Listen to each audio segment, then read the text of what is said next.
Hey there guys, and welcome back to another episode of Let's Speedrun The Legend of Zelda Link's Awakening. So in the last episode we took out the first dungeon, and in this episode we are going to continue on to dungeon number 2. So first things first, we just kind of want to come down here, run into Mr. Owl. Don't worry, if you don't read Japanese, he's just telling us how many licks it takes to get to the center of a Tootsie Pop, so you're not missing much. So, one thing to note about Japanese version over English version, specifically right here, there are some text boxes that go on forever, and in the English version, this was a really long text box. It took about 17 seconds, I think, when you timed it out. In the Japanese version, you just press B.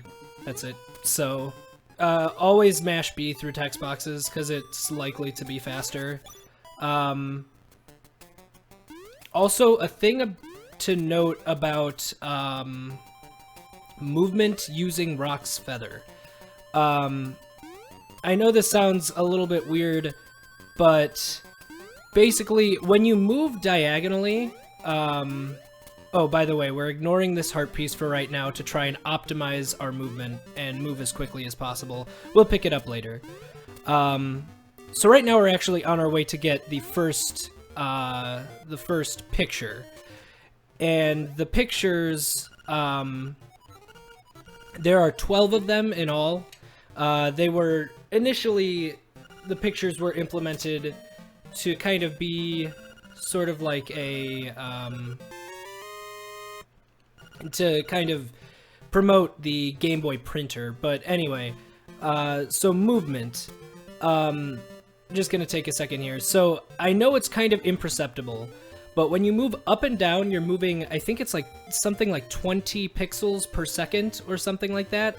When you move diagonally like that, you're moving at 16 pixels per second.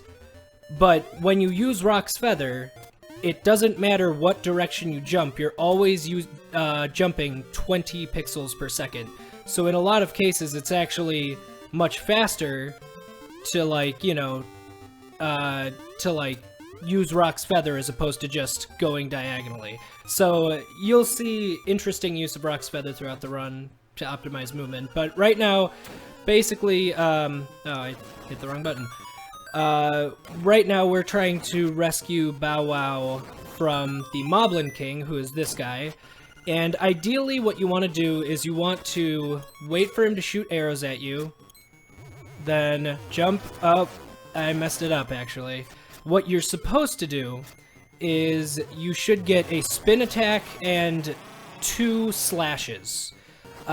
He takes 8 hits, and so that allows you to 2-cycle him. Thankfully, I got a spin attack and 3 slashes on the second cycle. But, yeah, ideally you would just do that spin attack and 2 slashes. So here I'm going to ignore the heart piece again for optimization purposes. You can pick it up there if you want. That heart piece is actually one of the reasons why I started running 100%, is because I always got it in any percent. It was the heart piece of shame. Here you spin attack there just to make sure that the like doesn't troll you. Here is actually a fun instance of wall clipping.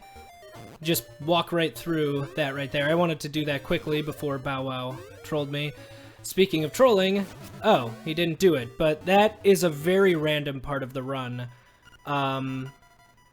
Actually, I'm gonna wait out here because we're actually already at the end of the episode.